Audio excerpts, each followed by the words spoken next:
नमस्ते, आप सभी का स्वागत है। और आज हम ये एक संस्कृत सुभाषित श्लोक पढ़ेंगे। सर्वप्रथम मैं आपके लिए ये संस्कृत सुभाषित श्लोक पढ़ रहा हूँ। हमारा श्लोक कुछ इस प्रकार से है। निमित्तमुद्दिश्य हि यः प्रकुप्यति ध्रुवं स तस्यापगमे प्रसीदति अकारणद्वेषी मनस्तु यस्य वै कथम जनस्तम परितोषयिष्यति। अब हमने श्लोक पढ़ लिया है। अब इस श्लोक को देखने के बाद एक चीज आप लोगों के ध्यान में आती है, वो ये कि इस श्लोक में दो हिस्से हैं। अब हम सर्वप्रथम इस श्लोक का पहला हिस्सा यानी पहली पंक्ति पढ़ रहे हैं। तो यह है इस श्लोक की पहली पंक्ति। इस पंक्ति में लिखा है, निमित्तम उद्देश्य ही प्रकुप्यति ध्रुवं स तस्यापगमे प्रसीदति। अब हम सर्वप्रथम इस पंक्ति का पदच्छेद करेंगे। पदच्छेदी शब्द का अर्थ क्या होता है? तो पदच्छेद यानी श्लोक में या फिर किसी भी संस्कृत पाठ में जहां जहां संधि होते हैं, समास होते हैं, उससे जो पद आपस में जुड़े हुए होते हैं, उन सभी पदों को अलग अलग करना, इसको पदच्छेद कहते हैं। तो चलिए देखते हैं हमारे इस श्लोक की पहली पंक्ति में कहां कहां पर हम पदच्छेद कर सकते हैं।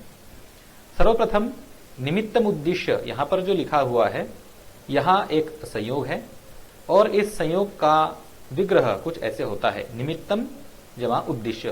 तो हम इन दोनों पदों का विच्छेद करते हैं तो कुछ इस प्रकार से होगा, निमित्तम उद्देश्य। अगला पदच्छेद यहां हो सकता है स तस्यापगमे, इन दोनों शब्दों में। यहां पर विसर्ग लोप संधि हुआ है जो कि कुछ इस प्रकार से था, सह तस्यापगमे। वहां पर जो खाली स हमें दिख रहा है, ये सह यानी तत्, इस सर्वनाम का प्रथमा पुल्लिंग एक वचन है।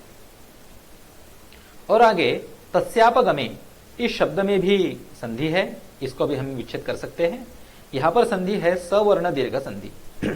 अब हम इसका पदच्छेद कर लेते हैं, तस्य अधिकम अपगमे, ऐसा यहां पर संधि कार्य हुआ है। तो हम इन दोनों पदों को भी अलग अलग कर देते हैं। तो तस्य अपगमे, ऐसा लेख हमें मिल गया है। अब इस प्रकार से हमने इस श्लोक की पहली पंक्ति का पदच्छेद कर लिया है। निमित्तम उद्देश्य ही यह प्रकुप्यति ध्रुवं सह तस्य अपगमे प्रसीदति। अब हम इस पंक्ति का अन्वय करेंगे। अन्वय किसे कहते हैं? तो संस्कृत शब्दों को सही क्रम से लगाना।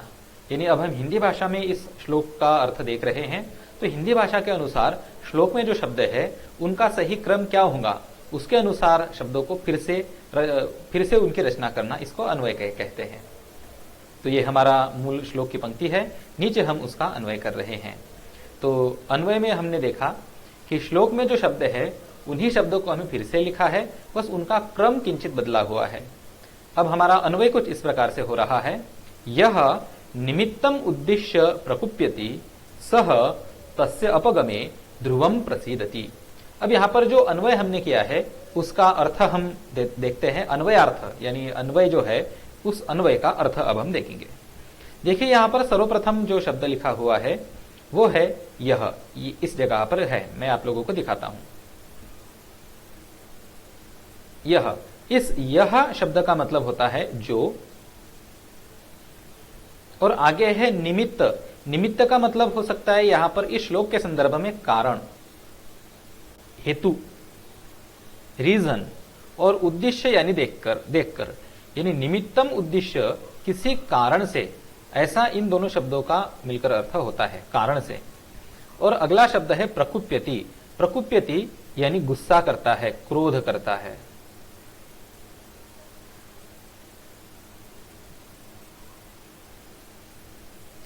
तो कुल मिलाकर यह निमित्तम उद्देश्य प्रकुप्यति, इसका अर्थ होता है जो निमित्त को देखकर यानी किसी कारण से ही क्रोध करता है वह। अब उसके बारे में हमारे श्लोक में क्या कहा गया है, सह यानी वह। अब ये एक सर्वनाम है और यह इस शब्द के लिए प्रयुक्त किया गया है। यानी जो व्यक्ति किसी निमित्त को देखकर ही क्रोध करती है, प्रकोप करती है, गुस्सा करती है, वह व्यक्ति। तस्य अपगमे, तस्य अपगमे, तस्य का मतलब है उसके। अब उसके यानी किसके? तो ये जो तस्य सर्वनाम है, ये इस निमित्त के लिए प्रयुक्त किया गया है। निमित्त यानी, निमित्त शब्द का अर्थ हमने क्या बताया था? निमित्त शब्द का अर्थ होता है कारण। तो गुस्सा होने का, प्रकोप करने का जो कारण था उसके अपगम होने पर, अपगम शब्द का मतलब होता है दूर जाना, तो जिस वजह से यहां पर गुस्सा किया जा रहा था वह कारण जब अपगत हो जाता है यानी दूर चला जाता है, तब उस स्थिति में ध्रुवम प्रसीदति, इस शब्द पर अब हम ध्यान देंगे। तो सह ध्रुवम प्रसीदति, वह जो व्यक्ति है वह ध्रुवम प्रसीदति, यहां पर ध्रुव शब्द का मतलब है पक्का, और प्रसीदति यानी खुश होता है, संतुष्ट होता है।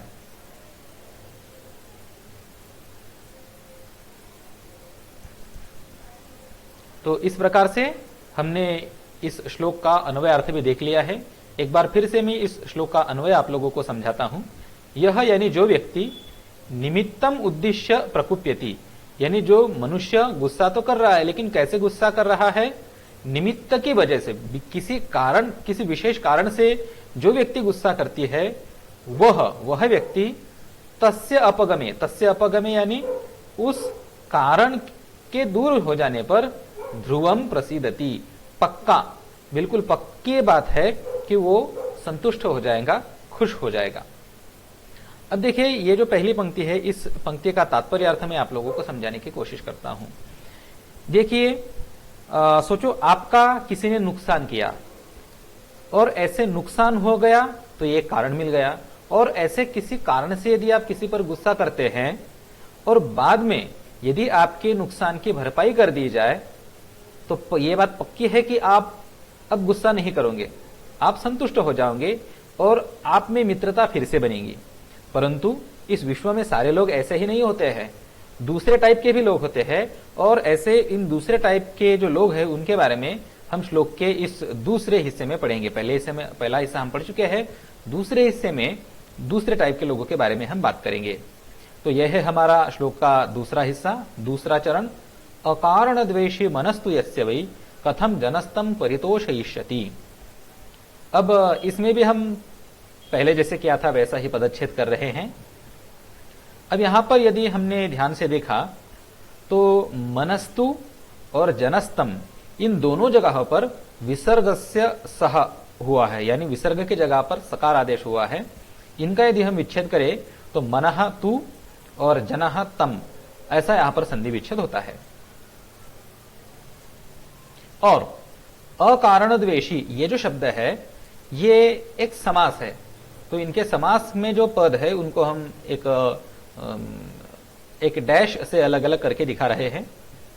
तो अकारण द्वेषी मनः तु यस्य वै कथम जनः तम परितोषयिष्यति, ऐसा इस श्लोक की दूसरी पंक्ति का पदच्छेद होता है। अब हम इस पंक्ति का अन्वय करेंगे। तो चलिए इस पंक्ति का अन्वय कैसा होता है हम देख लेंगे। तो इसका अन्वय कुछ इस प्रकार से हुआ, यस्य वै मनः तु अकारण द्वेषी भवति जनः तम मनुष्यम कथम परितोषयिष्यति। ये इस श्लोक की दूसरी पंक्ति का अन्वय है। अब इस अन्वय को मैं आप लोगों को समझाने का प्रयास कर रहा हूं। देखिए यस्य, यस्य इस शब्द का अर्थ होता है जिसका, और मनः, मनः शब्द का मतलब आप लोग जानते हैं, मन का मतलब है मन, और ये जो तू यहां पर तू है वही है, ये अव्यय पद है, इनका अर्थ में की दृष्टि से ज्यादा महत्व नहीं होता है, लेकिन फिर भी इस वाक्य में जोर देने के लिए हम जो बात कह रहे हैं वो ज्यादा बलपूर्वक कहने के लिए इन अव्ययों का प्रयोग किया गया है। तो यस्य वै मनः तु, जिसका तो भाई मन अकारण द्वेषी भवति। देखिए यहां पर इस श्लोक में इस जगह पर मैं आप लोगों को समझाने का प्रयास कर रहा हूं। अब आप लोगों को कारण इस शब्द का अर्थ तो पता होगा। कारण शब्द का मतलब होता है रीजन, हेतु, और जब हम उसको अ जोड़ देते हैं तो अकारण शब्द बन जाता है। अकारण इस शब्द का अर्थ होता है बिना किसी वजह से, और आगे लिखा है अकारण द्वेषी, बिना किसी वजह से द्वेष करने वाला, ऐसा अकारण द्वेषी इस शब्द का अर्थ होता है। अब हम अन्वय में वापस आते हैं और अकारण द्वेषी शब्द यहां पर लिखा हुआ है।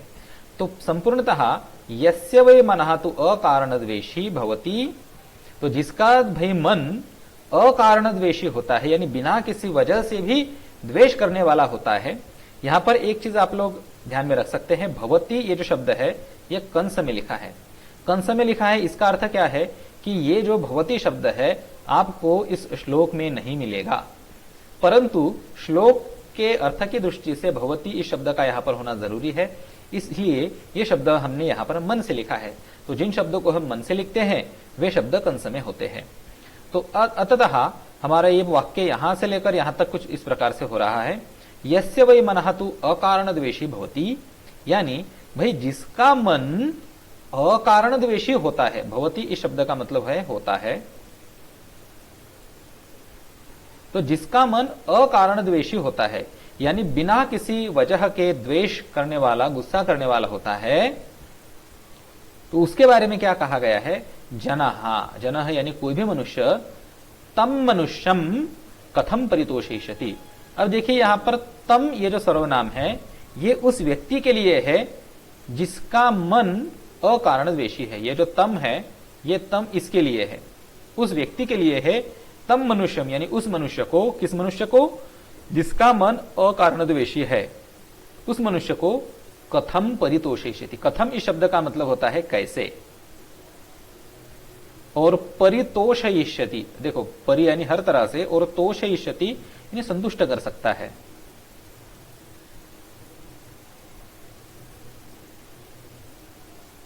करेगा, यहां पर भविष्य काल है। तो कुल मिलाकर अगर देखा जाए तो यस्य वै मनः तु अकारण द्वेषी भवति, भाई जिसका मन अकारण द्वेषी होता है, बिना किसी वजह से गुस्सा करने वाला होता है, तो कोई भी मनुष्य, कोई भी जन, यहां पर ये जो जन शब्द है ये जन शब्द सामान्य लोगों के लिए है, तो कोई भी मनुष्य, तम मनुष्यम यानी उस मनुष्य को, किस मनुष्य को, कि जिसका मन अकारण द्वेषी है, उस मनुष्य को कथम परितोषयिष्यति, कैसे खुश कर सकता है, कैसे संतुष्ट करेगा। तो इस प्रकार से हमने इस हमारे श्लोक की दूसरी पंक्ति का भी अभ्यास किया है। अब यहां पर हमने दोनों को दिखाया है, आप लोग चाहे तो स्क्रीनशॉट ले सकते हैं। पहली पंक्ति का पदच्छेद और अन्वय भी है और दूसरी पंक्ति का भी पदच्छेद और अन्वय है। कुल मिलाकर अगर देखा जाए तो इस श्लोक का अर्थ कुछ इस प्रकार से होता है कि भाई इस दुनिया में दो किस्म के लोग होते हैं।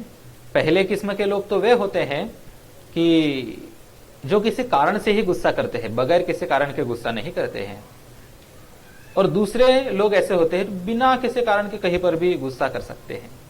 तो आप लोगों को संतुष्ट कैसे करोगे? तो जो व्यक्ति किसी कारण से गुस्सा हुआ है तो उसके कारण को नष्ट कर दो, उसकी जो तकरार है उसको नष्ट कर दो, वो आपको संतुष्ट हो जाएगा। लेकिन जो मनुष्य बिना किसी वजह से हमेशा ही गुस्सा करता रहता है, उस व्यक्ति को हम कैसे संतुष्ट कर सकते हैं, अर्थात उसको हम संतुष्ट नहीं कर सकते हैं। तो ऐसा इस श्लोक का अर्थ है। यदि आपको कोई शंका, समस्या, प्रश्न हो तो आप लोग मुझे जरूर पूछ सकते हैं। मुझे उम्मीद है कि आप लोगों को इस श्लोक का अर्थ समझ गया होगा। धन्यवाद।